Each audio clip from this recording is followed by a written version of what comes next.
ನಿನಗೊಂದು ಮಾತು ಹೇಳ್ತೀನಿ, ಸರಿಯಾಗಿ ಕೇಳಿಸ್ಕೊ. ನಾನು ಮದ್ವೆ ಅಂತ ಆಗೋದಾದ್ರೆ ಅದು ಮಾಯನ್ನ ಮಾತ್ರ.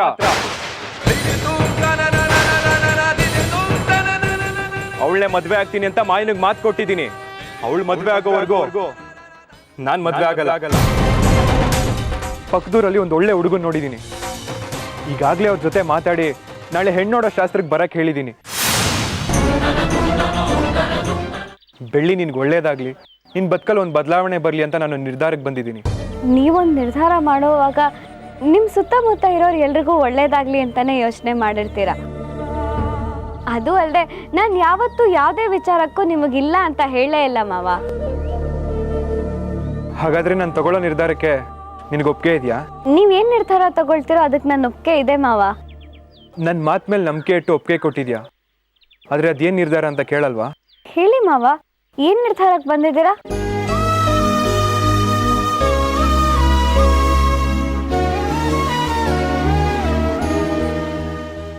ನಿನಗೊಂದು ಹುಡುಗ ನೋಡಿ ಮದುವೆ ಮಾಡಬೇಕು ಅನ್ಕೊಂಡಿದ್ದೀನಿ. ನಿನಗೊಂದು ಹುಡುಗ ನೋಡಿ ಮದುವೆ ಮಾಡಬೇಕು ಅನ್ಕೊಂಡಿದ್ದೀನಿ.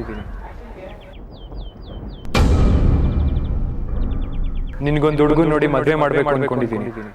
ಗಗರೆ ಸಾರೆ ಗಮ ಮಗರೆ ಗಮದನಿ ನಿನಿ ದಮ ಗಮ ಗರೆ ಸಾರೆ ಗಮದನಿ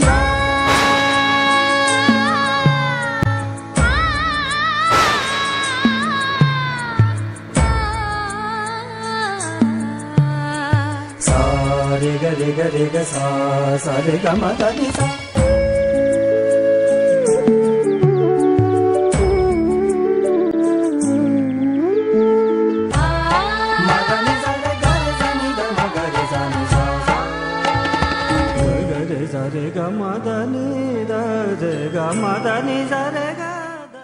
ನಾನು ಏನೇನು ಅನ್ಕೊಂಡಿದ್ನೋ ಅದೆಲ್ಲ ಭ್ರಮೆ. ಅಷ್ಟೇ ಅಲ್ಲ, ನೀವು ನನ್ನ ಬದುಕಲ್ಲಿರಲ್ಲ ಅಂತ ಗೊತ್ತು. ನನ್ನ ಕಲ್ಪನೆ ಪ್ರಪಂಚದಿಂದ ಹೊರಗೆ ಬರಲೇಬೇಕು.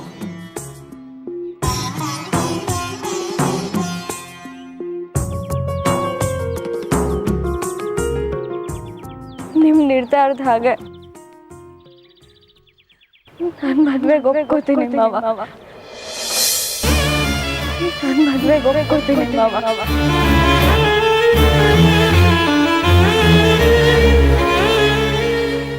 ಇರೋ ವಿಷಯನ ಹುಡ್ಗಂಗೆ ಹೇಳ್ತೀನಿ. ಅವ್ರು ಒಪ್ಪಿದ್ರೆ ಮದುವೆ ಆಗ್ತೀನಿ.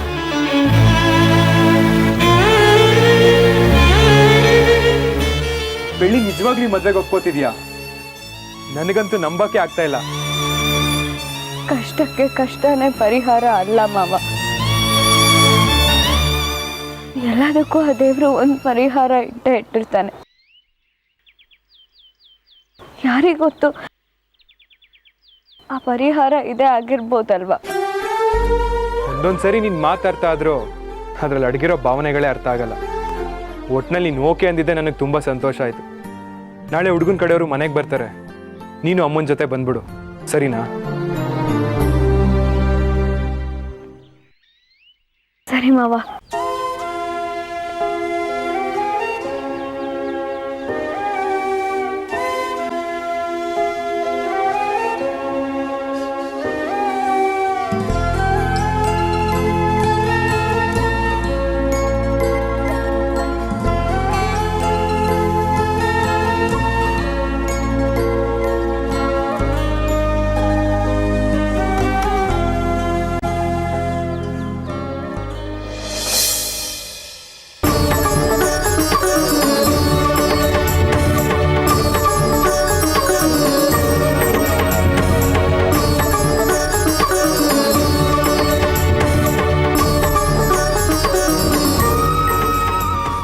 ಬೆಳ್ಳಿ,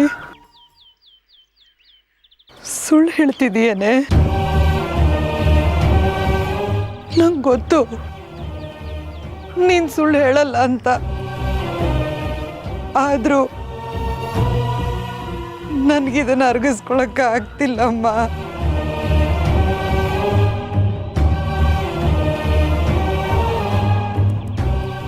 ಎಲ್ಲ ನೋವು ಒಂದು ಕೊನೆ ಅನ್ನೋದಿರತ್ತಮ್ಮ. ನನ್ನ ಬದುಕಲ್ಲಿ ಹೀಗೆ ನಡಿಬೇಕು ಅಂತಿತ್ತು, ಅದು ಹಾಗೆ ನಡೀತಿದೆ. ಅದಲ್ಲದೆ ಆ ಹುಡ್ಗಂಗೆ ನಾನು ಇಷ್ಟ ಆಗ್ಬೇಕಲ್ಲಮ್ಮ. ಆ ಹುಡುಗ ಏನಾದರೂ ಒಪ್ಪಿಗೆ ಕೊಟ್ಬಿಟ್ರೆ? ಆ ಹುಡುಗ ಒಪ್ಕೊಂಡ್ರೆ ಮದುವೆ ಆಗ್ತೀನಮ್ಮ.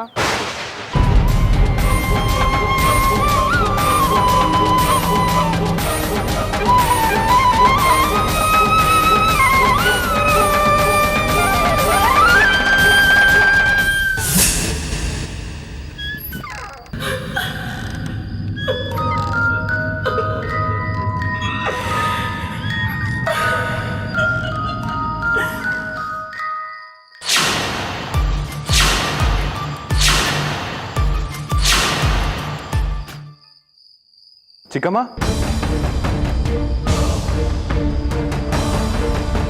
ಏನೆಲ್ಲರೂ ನಿದ್ದೆ ಮಾಡದೆ ಮೀಟಿಂಗ್ ಮಾಡ್ತಿದ್ದೀರಾ? ನಿನ್ನ ಮಾಯ ನಿಶ್ಚಿತಾರ್ಥದ ಬಗ್ಗೆ ಮಾತಾಡ್ತಾ ಇದ್ವಿ ಅಲ್ವಾ ಶರ್ಮಿಳಾ? ಹೌದಣ್ಣ. ಅದಕ್ಕೂ ಮುಂಚೆ ನಾನೊಂದು ವಿಚಾರದ ಬಗ್ಗೆ ಮಾತಾಡಬೇಕು ಚಿಕ್ಕಮ್ಮ.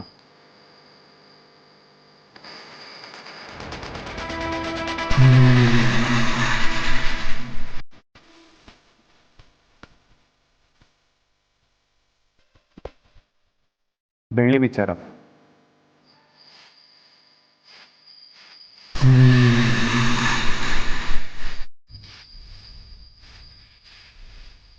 ಏನಾಯ್ತು ಬೆಳ್ಳಿಗೆ? ಏನಿಲ್ಲ ಚಿಕ್ಕಮ್ಮ, ಬೆಳ್ಳಿ ನಮಗೋಸ್ಕರ ಏನೆಲ್ಲ ಮಾಡಿದಾಳೆ, ಆದರೆ ಅವಳ ಸಂತೋಷಕ್ಕೋಸ್ಕರ ನಾವೇನೂ ಮಾಡಿಲ್ವಲ್ಲ ಅನ್ನೋದೇ ನನ್ನ ಪ್ರಶ್ನೆ.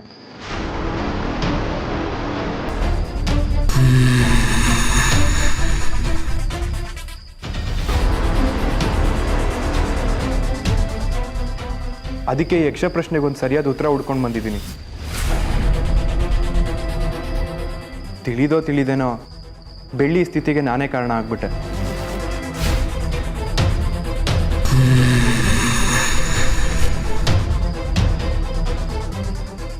ಅವಳಿ ಸ್ಥಿತಿ ಸಂಪೂರ್ಣವಾಗಿ ಬದಲಾಗಬೇಕು, ಅವಳು ಎಲ್ಲರೂ ಥರ ಸಂತೋಷವಾಗಿ ಬಾಳಬೇಕು ಅನ್ನೋದೇ ನನ್ನ ಆಸೆ.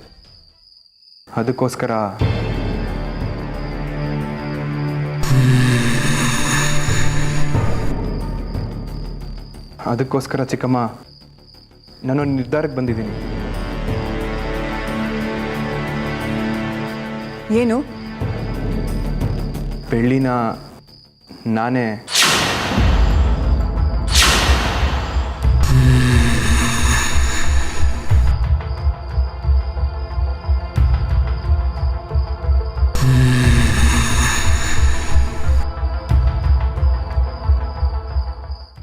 ಮುಂದೆ ನಿಂತು ಅವಳಿಗೊಂದು ಹುಡುಗನ ನೋಡಿ ಮದುವೆ ಮಾಡಬೇಕು ಅಂದ್ಕೊಂಡಿದ್ದೀನಿ.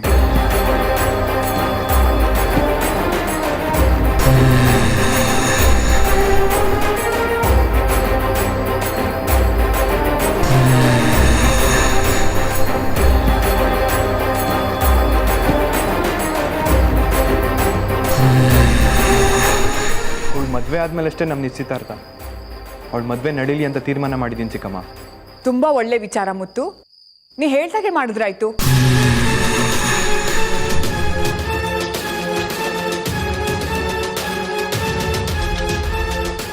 ಅದಕ್ಕೆ ಹೆಣ್ಣೋಡೋ ಶಾಸ್ತ್ರನ ನಾಳೆನೇ ಇಟ್ಕೊಳ್ಳೋಣ ಅಂತ ಅನ್ಕೊಂಡಿದ್ದೀನಿ.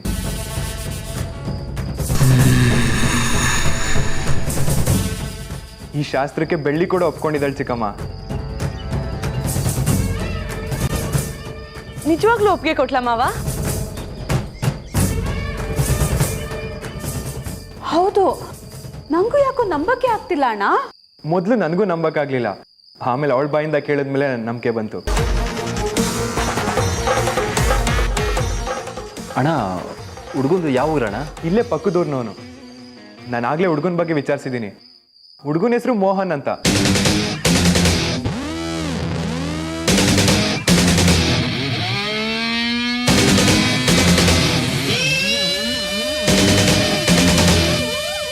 ಹುಡುಗ ಒಳ್ಳೆ ಕೆಲಸದಲ್ಲಿದ್ದಾನೆ, ಮನೆ ಕಡೆನೂ ತುಂಬಾ ಚೆನ್ನಾಗಿದ್ದಾರೆ, ಊರಿಗೆ ದೊಡ್ಡ ಕುಟುಂಬ. ಬೆಳ್ಳಿ ಏನಾದರೂ ಆ ಮನೆಗೆ ಮದುವೆ ಆಗಿ ಹೋದ್ರೆ ತುಂಬಾ ಚೆನ್ನಾಗಿ ಬಾಳ್ತಾಳೆ ಅಂತ ನನ್ಗನ್ಸ್ತಿದೆ.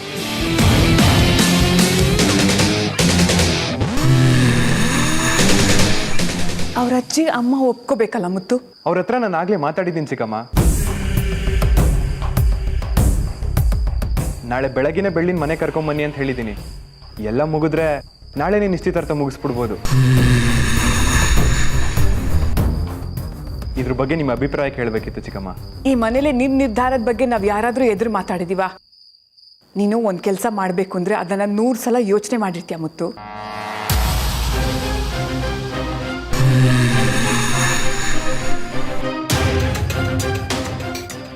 ನೋಡ್ತಾ ಇರು, ನಾಳೆ ಬೆಳ್ಳಿ ಹುಡುಗನ ಒಪ್ಕೊಂಡೇ ಒಪ್ಕೊಳ್ತಾಳೆ. ನಾಳೆನೇ ನಿಶ್ಚಿತಾರ್ಥ ಕೂಡ ನಡೆಯುತ್ತೆ.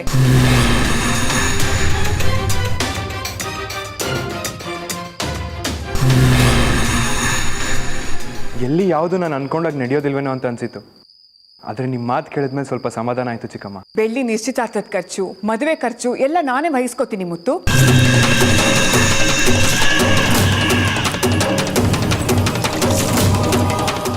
ಅವಳಿಗೆ ಬೇಕಾಗಿರೋಂಥ ಒಡವೆ, ಬಟ್ಟೆ ಎಲ್ಲ ಖರ್ಚನ್ನು ನಾನೇ ವಹಿಸ್ಕೋತೀನಿ ಮುತ್ತು.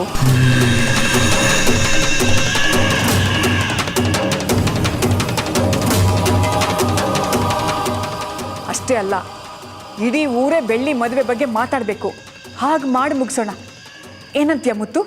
ತುಂಬ ಸಂತೋಷ ಆಯಿತು ಚಿಕ್ಕಮ್ಮ. ನಾವು ಅಂದ್ಕೊಂಡಾಗೆಲ್ಲ ಆದರೆ ಸಾಕು.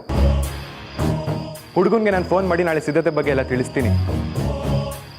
ಉಳಿದಿದ್ದ ವಿಚಾರನ ಬೈರಂಗೆ ಹೇಳ್ತೀನಿ. ಸರಿನಾ ಚಿಕ್ಕಮ್ಮ? ಆಗ್ಲಿ ಮುತ್ತು.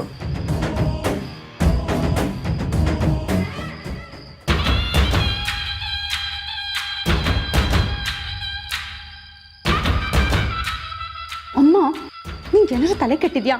ಅವಳ ಮದ್ವೆಗೆ ನಾವ್ಯಾಕಮ್ಮ ಖರ್ಚು ಮಾಡ್ಬೇಕು? ನಿನ್ನ ಹತ್ರ ದುಡ್ಡು ಜಾಸ್ತಿರ ನಾನು ಕೊಡು, ನಾನು ಇಟ್ಕೋತೀನಿ.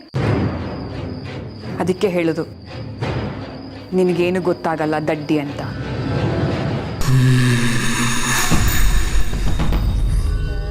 ಇಷ್ಟು ದಿನ ಬೆಳ್ಳಿನ ಮನೆಯಿಂದ ಆಚೆ ಓಡಿಸಬೇಕು ಅಂತ ನಾವೆಷ್ಟು ಕಷ್ಟಪಡ್ತಾ ಇದ್ವಿ. ನಾವು ಯಾರಾದರೂ ಒಂದು ಉಪಾಯ ಮಾಡಿದ್ವಾ? ಇಲ್ಲ. ನಾವಿಲ್ಲಿ ಕಷ್ಟಪಡ್ತಾ ಇದ್ರೆ ಮುತ್ತುನೇ ಒಂದು ಚಿನ್ನದಂಥ ಉಪಾಯ ಹೇಳ್ಕೊಟ್ಟಿದ್ದಾನೆ.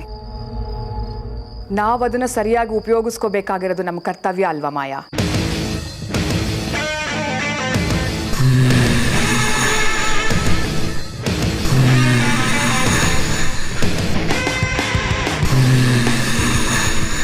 ಮೊದಲು ಬೆಳ್ಳಿ ಮದುವೆ ಮಾಡಿ ಮನೆಯಿಂದ ಹೊರಗಡೆ ಕಳಿಸ್ಬಿಡ್ಬೇಕು. ಆಗ ನಮಗೆ ಯಾವುದು ತೊಂದರೆ ಇರೋದಿಲ್ಲ.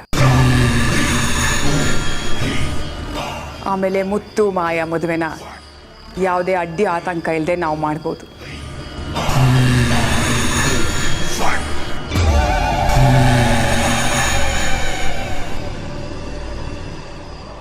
ನೀನು ಹೀಗೆ ಯೋಚನೆ ಮಾಡಿರಲಿಲ್ಲ ಅಲ್ವಾ ಮಾಯಾ?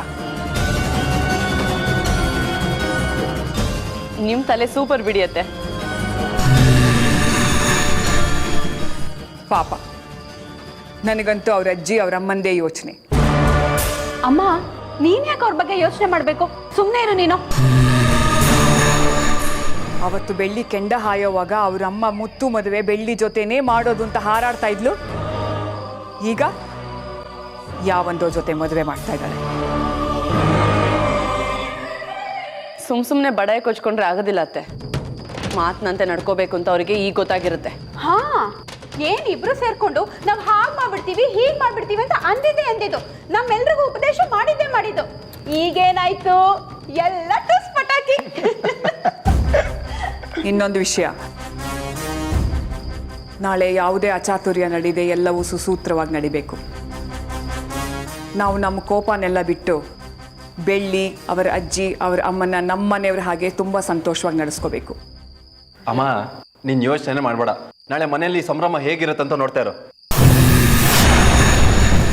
ನಿಮ್ಗೆ ಯಾಕೋ ಬೆಳ್ಳಿ ಇದಕ್ಕೆಲ್ಲ ಒಪ್ಕೊಂಡಿದ್ದಾಳ ಅಂತ ಇನ್ನೂ ಅನುಮಾನ ಇದೆ. ಅವಳ ಬಾಯಿಂದ ಕೇಳಿದ್ರೆ ಸಮಾಧಾನ. ಒಂದು ನಿಮಿಷ.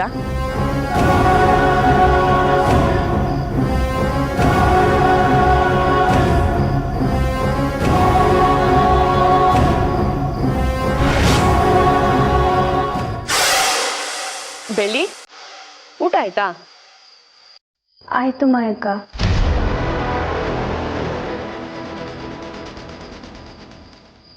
ಯಾಕೆ ಮಾಯಕ್ಕ ಸುಮ್ಮನಾಗ್ಬಿಟ್ರಿ? ಏನಿಲ್ಲ ಬೆಳ್ಳಿ, ನೀನ್ ಮದ್ವೆಗೆ ಒಪ್ಪಿಗೆ ಕೊಟ್ಟಿ ಅಂತೆ, ನಿಜನಾ?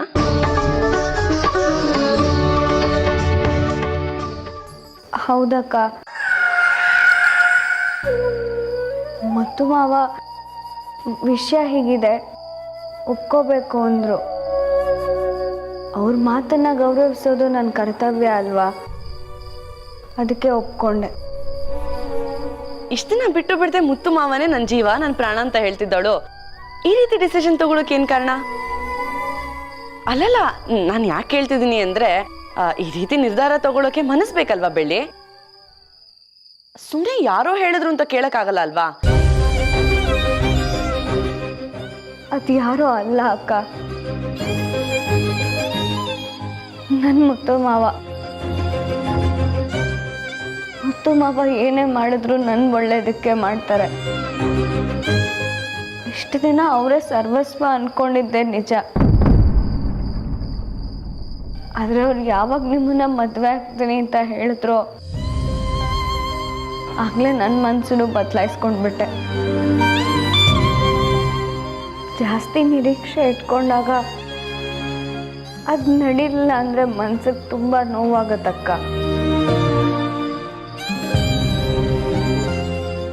ಒಂದ್ಸರಿ ನೋವು ಕೊಟ್ರೆ ಸರಿ,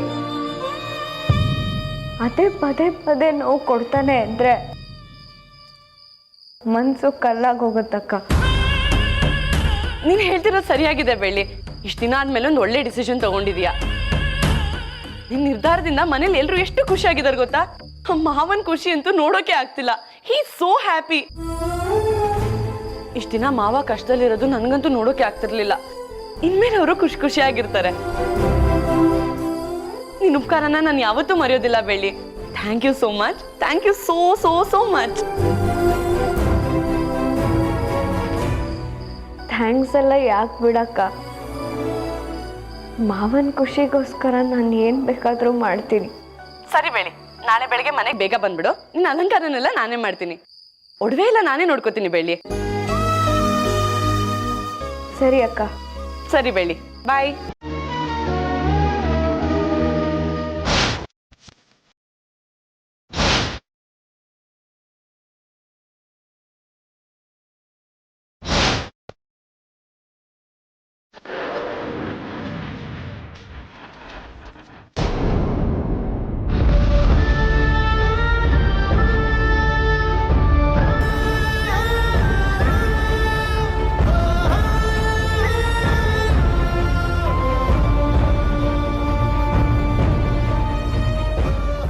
ನನ್ನ ಪಾಲಿಗೆ ಬೆಳ್ಳಿ ಇಲ್ಲ.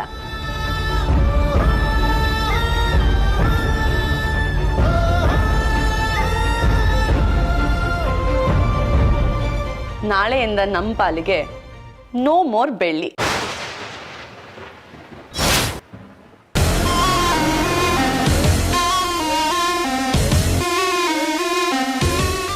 ನನ್ನ ಕನಸಿನ ಮುತ್ತು ಮಾವ ನಾಳೆಯಿಂದ ನನ್ನ ಬದುಕಿಗೆ ಬರ್ತಾರೆ.